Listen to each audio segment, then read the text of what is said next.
No one stays long in trailer number 9. I now know the horrifying reason why. I've always believed that true horror lives in silence. Not in screams or blood, but in that exact moment when you realize something's wrong, and it's already too late to fix it. It started last September. I'd moved to a small town in western Kentucky for a clinical rotation. Housing was expensive, so I rented an old trailer, parked in the backyard of a retired couple, Tom and Lori. The trailer sat near a tree line that bordered the forest. They told me someone used to live there full-time, but the last tenant had left suddenly. I didn't ask questions. All I needed was a bed, an outlet for my laptop, and some peace and quiet. The first 2 weeks were uneventful.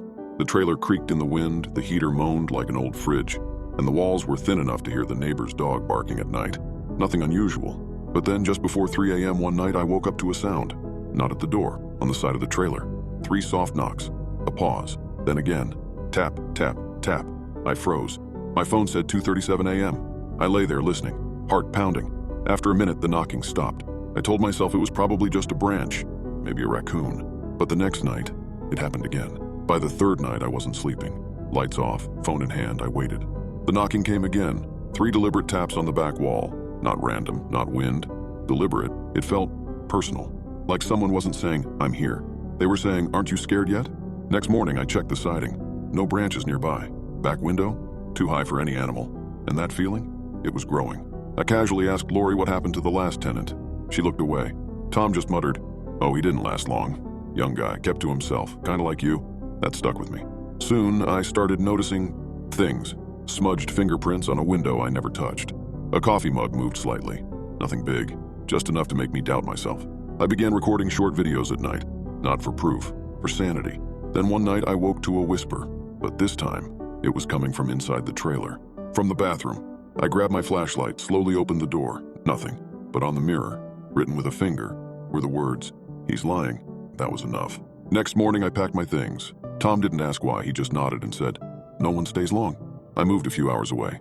New apartment, bright, normal. But the trailer, it stayed with me. The knocks, the mirror, the voice. After a few days, I needed answers. So I sent a letter to the local library. I gave them the trailer's address, the owner's names, and asked if they had any archived newspaper articles.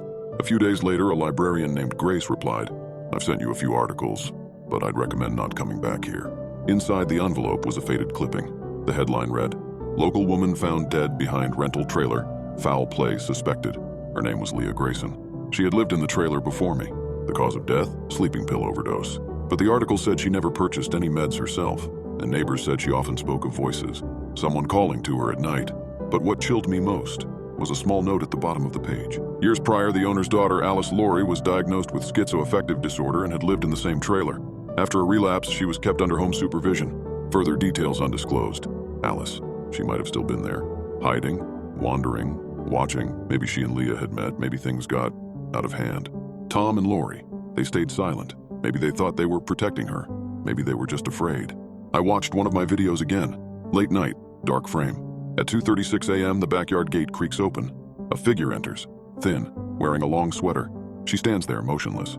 2 full minutes, then turns and walks back into the trees. No ghosts, no demons. Just someone forgotten, left untreated, wandering in the dark. Even knowing that, I still freeze whenever I hear 3 soft taps on the window. Tap, tap, tap. Because even now, I'm not sure it's just her.